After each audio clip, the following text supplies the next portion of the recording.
If your GMC Acadia turns the key but stays silent, a blown fuse might be the culprit before you call a tow truck. Statistics show that nearly 40% of no-start issues in older Acadias are simply electrical gremlins or blown fuses. Let us walk through the diagnostic steps to identify the problem. Start by checking your battery terminals for corrosion and listening for the telltale click of a starter motor. Focus your search on the underhood block for ignition power and the interior panel behind the glove box for secondary systems. The ignition relay and the ECM fuse are the most frequent points of failure that prevent your engine from cranking. Replacing a fuse is a quick DIY win, but if the wiring or the starter is shot, you will need a professional.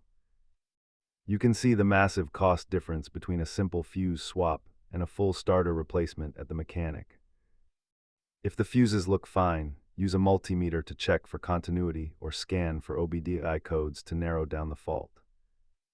Keep a fuse puller and a basic assortment kit in your glove box so you are never left stranded by a simple pop.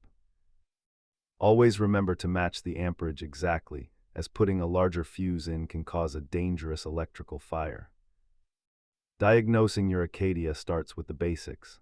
Subscribe for more troubleshooting guides to keep your car running smooth.